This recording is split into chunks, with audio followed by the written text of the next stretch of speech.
শুশ্ৰূষা হস্পিটেলৰ অপকৰ্মৰ বিৰুদ্ধে জাগি উঠিছে দল সংগঠন।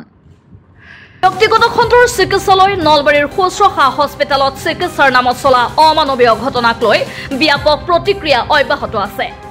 মাল্টি স্পেচিয়েলিটি চিকিৎসাৰ নামত নলবাৰী শুশ্ৰূষা হস্পিটেলে সংঘটিত কৰা অমানৱীয় ঘটনাৰ সমগ্ৰ দৃশ্য ২৭ জুলাইত পোহৰলৈ আনিছিল একমাত্ৰ অসম ভইচে। তাৰ পিছতে আজি শুশ্ৰূষা হস্পিটেলৰ বিৰুদ্ধে সৰব হৈ পৰে নলবাৰীৰ বিভিন্ন দল সংগঠন। মাল্টি স্পেচিয়েলিটি হস্পিটেলৰ নামত শুশ্ৰূষা হস্পিটেলে ৰোগীৰ জীৱনক লৈ হেতালি খেলা কাৰ্যক তীব্ৰ ভাষাৰে নিন্দা কৰিছে আছুৰ কেন্দ্ৰীয় সাংগঠনিক সম্পাদক ৰিয়াজুদ্দিন আহমেদে।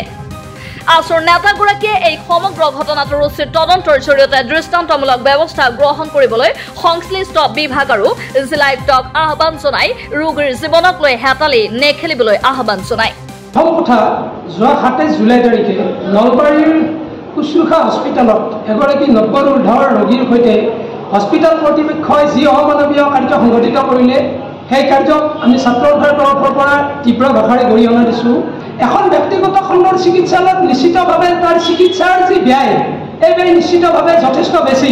চৰকাৰী খণ্ডৰ চিকিৎসালয়ৰ আইচিউৰ যিটো ব্যৱস্থা পৰিৱেশ সেই পৰিৱেশটো এইখন ব্যক্তিগত খণ্ডৰ চিকিৎসালয়তকৈ নিশ্চিতভাৱে যথেষ্ট উন্নত মানৰ। কাৰণ অভিভাৱকসকলে যিটো অভিযোগ উত্থাপন কৰিছে যে সম্পূৰ্ণৰূপে আইচিউ কক্ষটো পৰিচালনা কৰিছে এখন টেবুল ফেনৰ জৰিয়তে আৰু উন্মুক্তভাৱে ৰখা হৈছে দুৱাৰ খিৰিকীবোৰ। গতিকে শুশ্ৰূষা হস্পিটেলৰ কৰ্তৃপক্ষই ৰোগীৰ সৈতে যি হেতালি খেলিছে এই হেতালিয়ে দৰাচলতে স্বাস্থ্যবিধিক উলংঘন কৰিছে আৰু বিশেষকৈ মানৱ অধিকাৰক উলংঘন কৰিছে। গতিকে আমি ছাত্ৰ সন্থাৰ তৰফৰ পৰা শুশ্ৰূষা হস্পিটেলৰ এই ঘটনা সন্দৰ্ভত এটা উচ্চ পৰ্যায়ৰ তদন্ত বিচাৰিছোঁ আৰু উচ্চ পৰ্যায়ৰ তদন্তৰ পৰিণতিত যি ফলাফল ওলায় সেই ফলাফলৰ ভিত্তিত হস্পিটেলখনৰ ওপৰত এটা বিহিত ব্যৱস্থা লোৱাৰ বাবে আমি ছাত্ৰ সন্থাৰ তৰফৰ পৰা দাবী উত্থাপন কৰিছোঁ। ইতিমধ্যে ৰোগীৰ জীৱনক লৈ হেতালি খেলা চিকিৎসালয়খনৰ বিৰুদ্ধে 4জনীয়া চিকিৎসকৰ দলে তদন্ত আৰম্ভ কৰিছে যদিও এই তদন্ত যাতে ৰাজহুৱা কৰে তাৰ বাবে স্বাস্থ্য বিভাগক আহ্বান জনাইছে যুৱ ছাত্ৰ পৰিষদৰ নলবাৰী জিলা সমিতিৰ সভাপতি নিৰুদ দাসে। শুশ্ৰূষা হস্পিটেলত ৰোগীক লৈ আচলতে যি ধৰণে লৰা ধেমালি খেলিছে সেয়া অতিকৈ গৰিহণাযোগ্য আৰু শুশ্ৰূষা হস্পিটেলৰ যি কৰ্তৃপক্ষ আছে মালিক পক্ষ হওক বা যিসমূহ মানে বিষয়ববীয়া আছে আমি সকলোকে আচলতে ধিক্কাৰ দিছোঁ যে এনেকুৱা ধৰণৰ লৰা ধেমালি আচলতে ৰোগীৰ লগত হোৱাটো কোনো নিবিচাৰে। আৰু এটা আইচিউত এজন ৰোগীক ৰখাৰ পিছত আইচিউৰ ভিতৰত থকা আইচিউত যিসমূহ দৰ্জা খিৰিকী আছে সেইসমূহ খুলি ৰাখিব, তাত ষ্টেণ্ড ফেন লগাই দিব, এনেকুৱা ধৰণৰ আচলতে ঘটনাই আমাক আচলতে স্তম্ভিত কৰি তুলিছে। আমিও এজন সচেতন ব্যক্তি হিচাপে আমি আচলতে খুব দুখ পাইছোঁ, আমি আঘাত পাইছোঁ যে ৰোগীৰ লগত শুশ্ৰূষা হস্পিটেল যি ধৰণে লৰা ধেমালি খেলিছে সেয়া বন্ধ হ'ব লাগে আৰু শুশ্ৰূষা হস্পিটেলৰ ওপৰত এক তদন্ত যি আচলতে কৰাৰ কাৰণে ইতিমধ্যে যুটীয়া স্বাস্থ্য সঞ্চালক মহোদয় তৈয়াৰ কৰিছে বা তদন্ত সমিতি তৈয়াৰ কৰিছে। সেই তদন্ত সমিতিয়ে যি আচলতে তেখেতসকলে পাইছে তাত গৈ সেই প্ৰতিবেদন ৰাজহুৱা কৰিব লাগে আৰু ৰাজহুৱা কৰি আমি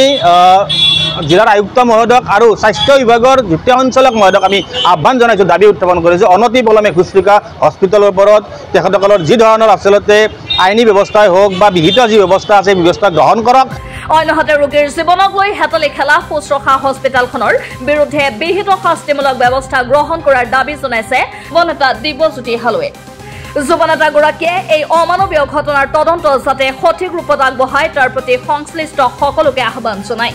আজিৰ পৰা ৩-৪ দিন আগতে অসম ভইচৰ বিশেষ তৎপৰতাত বা অনুসন্ধানমূলক সাংবাদিকতাৰ জৰিয়তে পোহৰলৈ অনা শুশ্ৰূষা হস্পিটেলৰ মানৱ অধিকাৰ লংঘনকাৰী আইচিউত যি ফেন চলাই ৰোগীক শুশ্ৰূষা কৰি আছিল এই গোটেই ব্যৱস্থাৰ ওপৰত যেতিয়া সমগ্ৰ ৰাজ্যজুৰি বিশেষকৈ নলবাৰী জিলাত বিভিন্ন স্তৰৰ নাগৰিকে প্ৰতিক্ৰিয়া কৰিলে তাৰ পাছত কিন্তু নলবাৰী জিলাৰ প্ৰশাসন বা যুটীয়া স্বাস্থ্য সঞ্চালকে এটা তদন্তকাৰী গোট গঠন কৰিলে আৰু আমি লক্ষ্য কৰিছোঁ যে যোৱাকালিও তদন্তকাৰী গোটটো হস্পিটেললৈ গৈছে। কিন্তু আমি আপোনালোকৰ মাধ্যমেৰে নলবাৰী জিলা উপায়ুক্ত বিশেষকৈ যুটীয়া স্বাস্থ্য সঞ্চালকৰ যদিও তদন্তকাৰী গোটটো গঠন কৰিছে আমি জিলা উপায়ুক্ত মহোদয়ক প্ৰত্যক্ষভাৱে এই গোটেই বিষয়টোত হস্তক্ষেপৰ আহ্বান জনালোঁ। তদন্তকাৰী দলে এই শুশ্ৰূষা হস্পিটেলক মানৱ অধিকাৰ লংঘনকাৰী বিষয়টোত কঠোৰতৰ শাস্তি দিবলৈ আৰু ভৱিষ্যতে নহ'বলৈ কি ব্যৱস্থা তেওঁলোক নিৰ্দেশ দিলে এই নিৰ্দেশবিলাক প্ৰকাশ পাব লাগিছিল। গতিকে আমি জিলা উপায়ুক্ত মহোদয়ক প্ৰত্যক্ষভাৱে আহ্বান জনাওঁ যে এই সমগ্ৰ বিষয়টো যিটো যুটীয়া স্বাস্থ্য সঞ্চালকে যি তদন্তকাৰী গোট গঠন কৰিছে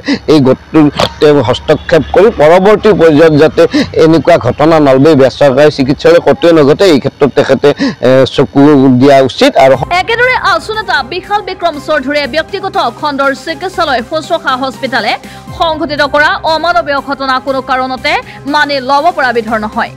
অতি শীঘ্ৰে নাৰ্ছিং হোমখনৰ বিৰুদ্ধে ব্যৱস্থা গ্ৰহণ কৰাৰ আহ্বান জনায়। আৰু বহুতো গৰীব দুখীয়া মানুহেও নিজৰ আত্মীয়ক বচাবৰ বাবে নিজৰ আত্মীয়ক সুস্থ কৰাৰ লক্ষ্যৰে বহুত টকা পইচা খৰচ কৰি নিজৰ সা সম্পত্তি বেছি হ'লেও এখন চিকিৎসালয়ত ভৰ্তি কৰায়। তেনে অৱস্থাত এনেকুৱা ধৰণৰ ঘটনাই আমাক লজ্জানত কৰিছে আৰু হস্পিটেলখনৰ ওপৰত আচলতে প্ৰশ্ন উঠিছে সেইখন হস্পিটেলত ৰোগী সুস্থ হ'ব নে নহয়। আৰু গতিকে আমি অতি শীঘ্ৰেই এই গোটেই বিষয়টোৰ ওপৰত এটা তদন্তৰ দাবী কৰিছোঁ আৰু শাস্তি বিহাৰ বাবে আমি জিলা প্ৰশাসনক অনুৰোধ জনাইছোঁ। অন্যহাতে অসম জাতীয়তাবাদী যুৱ ছাত্ৰ পৰিষদৰ নলবাৰী জিলা সমিতিৰ সাধাৰণ সম্পাদক যোগেশ কলিতাই কয়, মুমূৰ্ষ ৰোগীৰ জীৱনক লৈ হেতেলি খেলা শুশ্ৰূষা হস্পিটালে মানৱ অধিকাৰ উলংঘন কৰিছে। ৰোগীৰ জীৱনক লৈ হেতালি খেলা শুশ্ৰূষা হস্পিটালৰ এনে নিকৃষ্টতম কাৰ্যক তীব্ৰ ভাষাৰে নিন্দা কৰাৰ লগতে বিহিত ব্যৱস্থা গ্ৰহণ কৰিবলৈ দাবী জনায়। গত 3 দিন আগতে আমি নলবাৰী শুশ্ৰূষা হস্পিটেলক লৈ যি এটা বাতৰি পৰিৱেশন কৰা হ'ল বা আমি আপোনালোকৰ সংবাদ মাধ্যমৰ যোগে আমি জানিবলৈ পাৰিলোঁ যে আইচিউত থকা ৰোগীক আইচিউৰ দৰ্জা খিৰিকী খুলি আচলতে ষ্টেণ্ড ফেন লগাই ৰখাই তেনেকুৱা ধৰণৰ ঘটনা হৈছে। আইচিউৰ ভিতৰত ডক্টৰ নাই, নাৰ্ছ নাই, ষ্টেণ্ড ফেন লগাই আইচিউৰ ভিতৰত ৰোগীক ৰখা হৈছে। আচলতে আইচিউত এগৰাকী ৰোগীক কেতিয়া ৰখা হয়, যেতিয়া মৰণ জীৱনৰ কথা আহে, যেতিয়া ৰোগী যেতিয়া চিকিৎসাজনিত কাৰণত যেতিয়া উচ্চ চিকিৎসাৰ প্ৰয়োজন হয় তেতিয়াহে আচলতে এগৰাকী ৰোগীক আইচিউত ৰখা হয়। আৰু আইচিউত ৰখা ৰোগীক লৈ শুশ্ৰূষা হস্পিটেলে যিটো ল'ৰা ধেমালি খেলিছে সেইটো আচলতে গৰিহণাযোগ্য। সেয়েহে আপোনালোকৰ এই সংবাদ মাধ্যমৰ জৰিয়তে আমি নলবাৰী জিলাৰ আয়ুক্ত মহোদয়ালৈ আমি এক দাবী জনাব বিচাৰিছোঁ যে যুটীয়া স্বাস্থ্য সেৱা সঞ্চালক মহোদয়ে যি 4জনীয়া ডক্টৰৰ গোটেই তদন্ত সমিতি গঠন কৰি দিছে, তেওঁলোকৰ কি তদন্ত কৰি তেওঁলোকে কি পালে সেই প্ৰতিবেদনখন অতি শীঘ্ৰে ৰাজহুৱা হ'ব লাগে। কাৰণ এই তদন্ত সমিতিৰ লগত হস্পিটেল কৰ্তৃপক্ষৰ বুজাবুজি হোৱাৰো আগতে নজিৰ আছে। সেয়েহে আমি ভাবিছোঁ যে এই তদন্ত সমিতিয়ে হস্পিটেল কৰ্তৃপক্ষৰ লগত যাতে বুজাবুজি কৰিব নোৱাৰে, এই তদন্ত সমিতিয়ে তদন্ত কৰি কি পালে সেই প্ৰতিবেদন অতি শীঘ্ৰে ৰাজহুৱা হ'ব লাগে। ইফালে ব্যক্তিগত খণ্ডৰ চিকিৎসালয়খনৰ চিকিৎসা সেৱা বিধিৰ পৰিপন্থী গৰিহণাযোগ্য আৰু অপকৰ্মৰ বিৰুদ্ধে নলবাৰীৰ যুটীয়া স্বাস্থ্য সেৱা সঞ্চালকে তদন্তৰ নিৰ্দেশ দিয়াৰ পিছৰে পৰা এই তদন্ত প্ৰক্ৰিয়া কুক্ষিগত কৰাৰ বাবে এক শক্তিশালী চক্ৰ উঠিবৰে লাগিছে বুলি জানিব পৰা গৈছে। এক গোপন সূত্ৰৰ পৰা জানিব পৰা মতে আইচিউক নৰকুণ্ডলৈ ৰূপান্তৰিত কৰি অবৈধ উপায়েৰে ধন ঘটাৰ মাধ্যম কৰি লোৱা চিকিৎসালয়খনৰ ব্যৱস্থাপনাৰ দায়িত্বত থকা চিকিৎসকসকলে সম্প্ৰতি শুশ্ৰূষা হস্পিটেলক দোষমুক্ত কৰাৰ বাবে নিৰবিচ্ছিন্নভাৱে প্ৰচেষ্টা অব্যাহত ৰাখিছে। ইয়াৰ বাবে তেওঁলোকে ইতিমধ্যে এগৰাকী শক্তিশালী ৰাজনৈতিক নেতাৰ শৰণাপন্ন হোৱাৰ উপৰিও স্বাস্থ্য বিভাগৰ একাংশ শীৰ্ষ বিষয়াৰ অভয়বাণী লাভ কৰাৰ বাবেও তেওঁলোকৰ সৈতে সঘনাই যোগাযোগ ৰক্ষা কৰি আছে।